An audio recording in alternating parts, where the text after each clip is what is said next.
Hola, are you a Latina or woman of color new to marketing and need tips for landing that first job? Or maybe you are a new business owner looking to implement new marketing strategies for your business? Or just looking for personal development tips to advancing your career? I am Vanessa Parra, your host, hospitality and travel marketer, and now your marketing bestie. So grab your cafecito or drink of choice and let's listen in. Welcome to Influence with Cultura podcast. Hola, and welcome to another episode of Influence with Cultura. I am your host, Vanessa Parra. Welcome to another episode. I'm super excited to have you listening in one more time. I hope you've been enjoying this series. I've been trying my best to provide you with much value and tips to help you land that first marketing or social media job. I'm curious, how's your week been going? Your weekend? My weekend has been going really well. I'm always busy working my full-time job, plus trying to work on this podcast and hopefully launching a new program that I will go into more details in other episodes. But I've been working hard behind the scenes. Hopefully, I'll be able to provide you with more tips and values to help you land that job or just network and get to know other marketers in the area. And that pretty much ties into my weekend in the sense where I decided, because my time is very limited. Again, like I mentioned, I work a full-time job as a marketer. I have this podcast. I'm a mother. I'm a wife.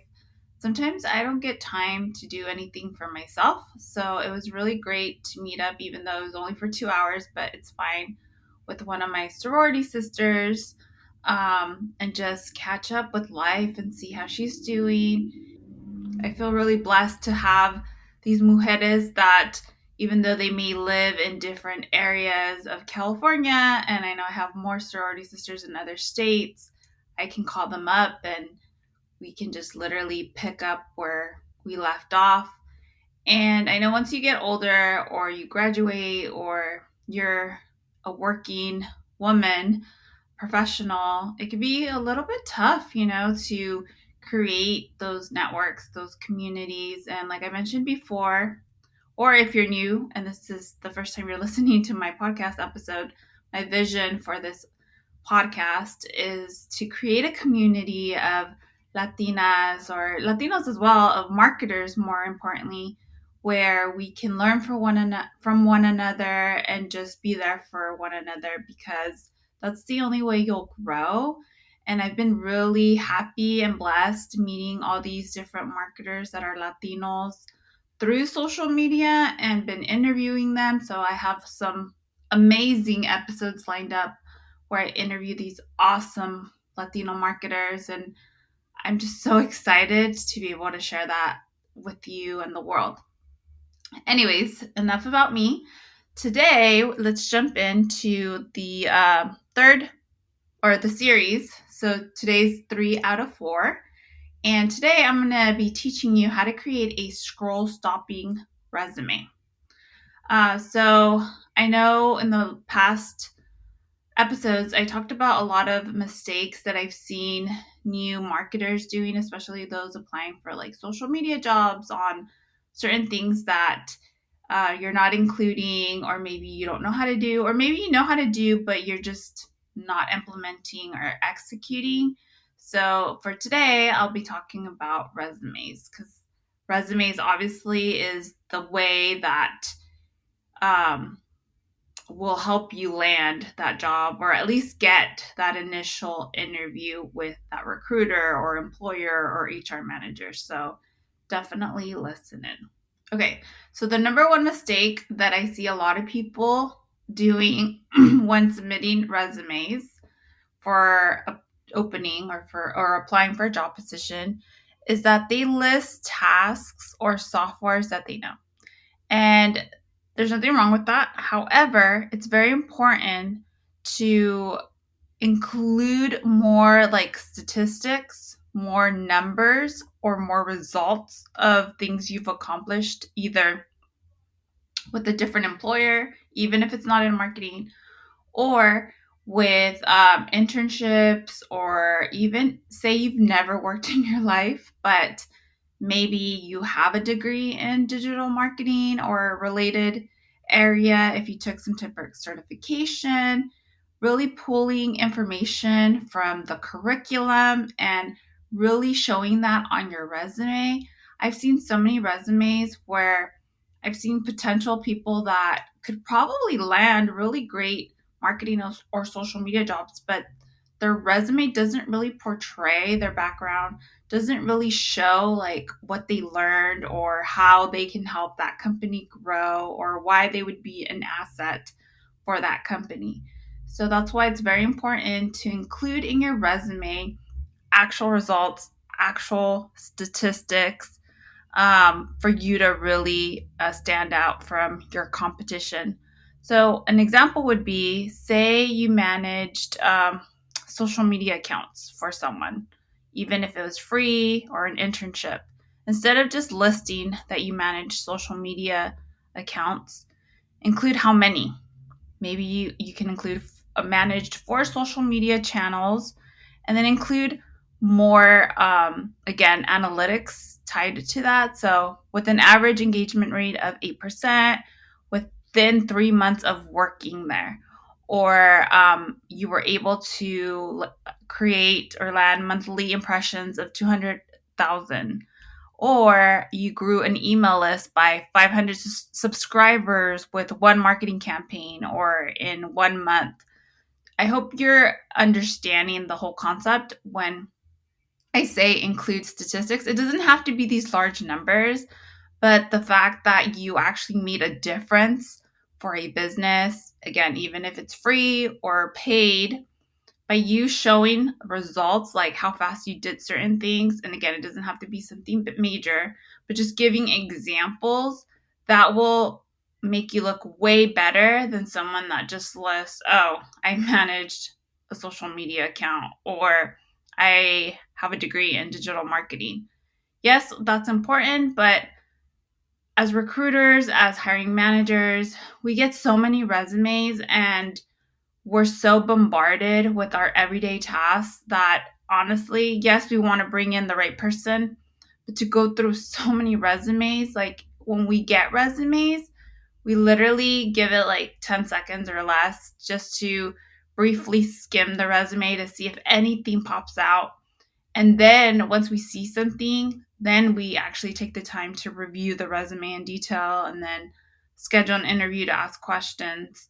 But again, if you're not including that information, it's going to be very difficult for the recruiter or the hiring manager to even consider calling you to schedule an interview. So please really consider just adding more analytics, more results to your resume.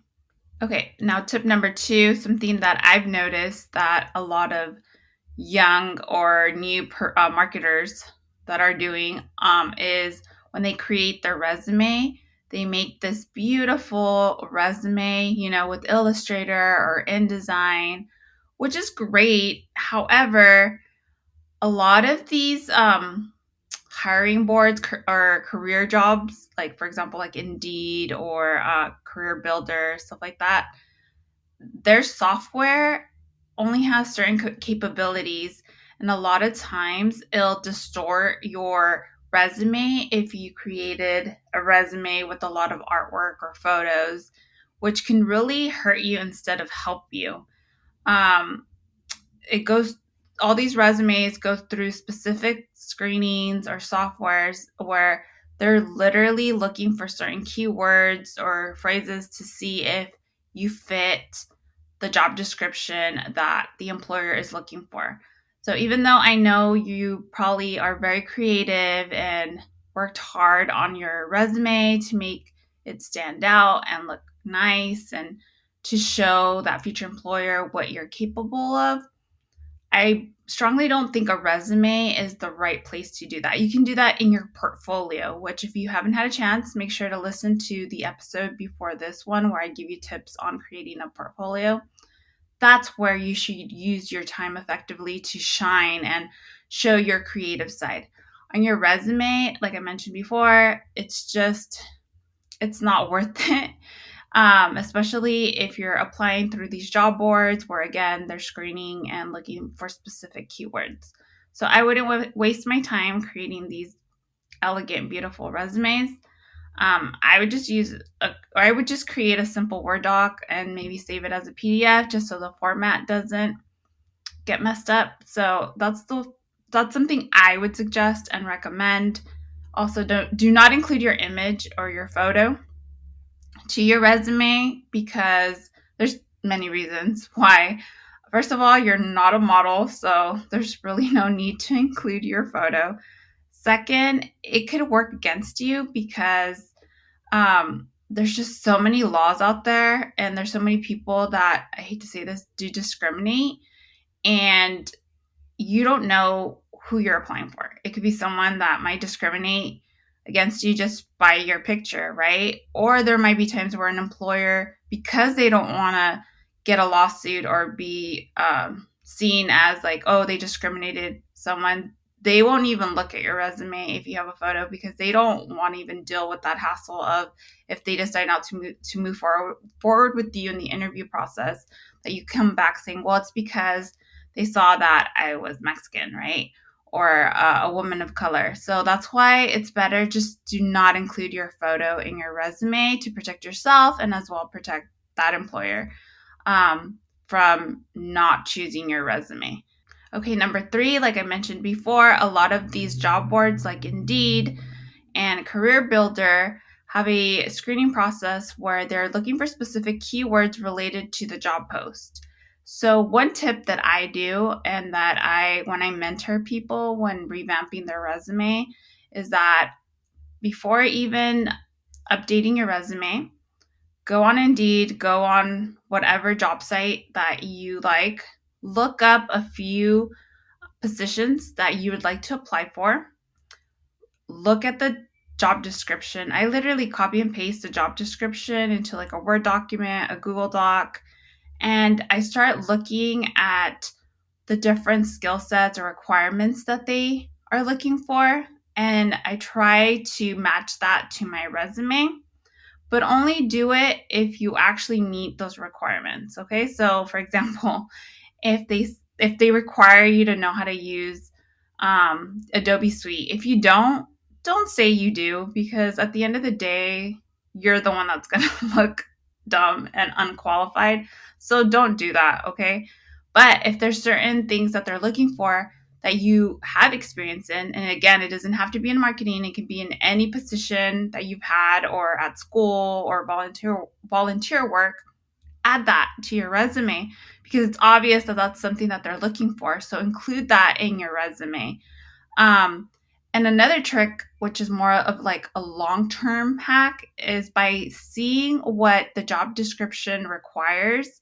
If you don't have that, at least now you have like a blueprint of the type of skill sets or knowledge you need to gain.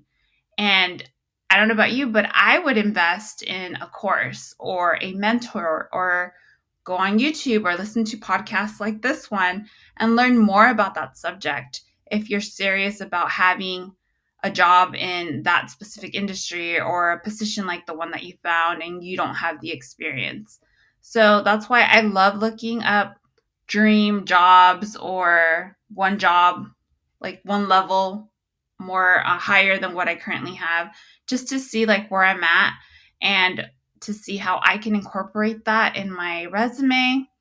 And if I don't have that experience, figure out ways to get that experience. So that's just another hack or tip for you to include in your resume.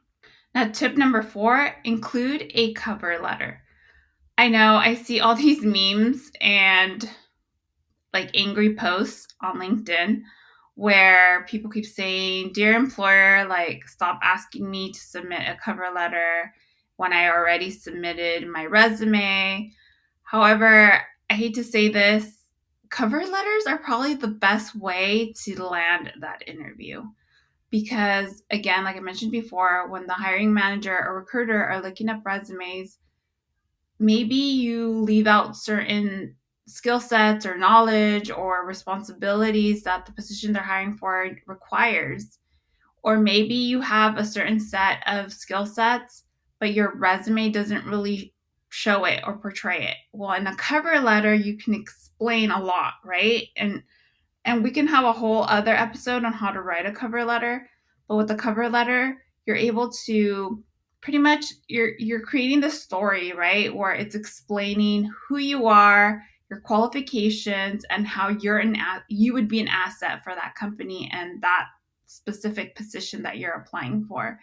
And I know I love using cover letters to explain maybe like a gap in my work history or why I was in one industry and ended up in a different one, or why I was in one position and ended in another. Cover letters could really help you in landing that interview. So it's really important to learn how to write a cover letter and using it for your advantage. Okay, and now the last tip number 5, once you have your resume, that's just the beginning of landing that marketing or social media job. Yes, you're going to submit as many resumes as possible on the different job boards, but I would suggest and recommend reaching out to temp agencies and seeing if maybe they can help you land those jobs so you can get experience. Another thing that I personally did myself, and I've done it actually multiple times for both to get experience as a volunteer to do projects for free, as well as to land a full-time job. I've made a list of different jobs or companies that I would like to work for, and I go to their page and see if they're hiring in a marketing department. If they are, great. And even if they're not, I always try to find out who the marketing director is. Or if I can't find the marketing director, I try to find the hiring manager. HR manager. And if I can't find an HR manager, then I go straight to the president. Usually the president will be on there. And I will befriend them on LinkedIn, or I try to look up their email address, and that's where I email them directly my cover letter and my resume. And in the email, I pretty much introduce myself, tell them what I think about their company. If I'm a customer of theirs because I use their products or services, I include that as well, and let them know how passionate I am and how much I believe in their company, and that I noticed that they weren't hiring. However, that I was very interested in working in their marketing department and was hoping that they can forward my resume and cover letter to their marketing director, so they can keep me in mind for any positions opening up in the future. And every single time I've done this, I'm not saying I get the job because I won't get every single job, but at least I get an email back, or I get a phone call, or I get at least an interview, because that shows initiative. And every single time it's worked, especially if I was able to show in my cover letter how my experience would help them grow in their business, how I would be an asset to be part of their marketing team. So that's why it's very important to create, like I mentioned, create a cover letter, have a great resume, and you have to learn to pitch yourself. I know at the beginning stages of my marketing career, I hated sales. I dreaded sales. And guess what? My first job straight out of college required me to do sales because I was a recruiter. And like I mentioned in the past episode, yes, I was placing people on jobs, but it also required me to pretty much do a lot of cold calling and talking to different business owners and pitching our services on how we're able to help them fill jobs, right? So I had to deal with a lot of rejections, and I think, which I'm going to create another episode on being rejected, and how honestly I think everyone should have some type of sales job, because once you get good or understand sales, not only will you be a better marketer, because marketing and sales go hand in hand, especially when you're trying to grow a company and the whole purpose of your job is to help them gain more customers, grow their sales. But it'll also help you feel more confident and be okay with being rejected, and you'll pitch yourself. You'll learn how to be your own spokesperson, your own salesperson, and pitch yourself to employers and companies to see if maybe you can be part of their marketing team even when they're not hiring. So that's a trick that I do, and I hope all of these tips can help you and benefit you in landing that next marketing or social media job. Well, again, thank you very much for listening in. I hope all these tips will help you get at least more clarity on what you should include in your resume and how to pitch yourself to different companies. If you would like more of a one-on-one consultation or mentorship, feel free to reach out to me through social media at the Latina Travel Marketer, either on Instagram or TikTok. Or if you're not on social media, then feel free to go to my website. It's going to be in the show notes at influencewithcultura.com. So we can schedule a call, and I'd be more than happy to walk you through and different steps to help you land that marketing job and just answer any questions that you may have. Well, I hope you have a wonderful evening or morning, depending on when you're listening to this episode. And I'm super excited for you to listen to the last one next week. And then again, I have a lot of episodes lined up with interviews that I honestly believe you're going to love and benefit from. Okay, so until next time, have a great night. Bye. Thank you so much for listening to another Influence with Cultura podcast episode. Want more? Head to influencewithcultura.com or go to my show notes to subscribe to my newsletter so you can be the first to know about any new programs and episodes. If you enjoyed this episode, please leave me a review and take a screenshot of this episode and tag me on IG at the Latina Travel Marketer so more kick-ass Latinas and women of color marketers can know about this podcast. If you are ready to up-level your marketing and social media career, I invite you to book a discovery call to see how I can best support you. Now remember, you are an asset to any organization and or ready to start that business. You got this. Talk to you next week.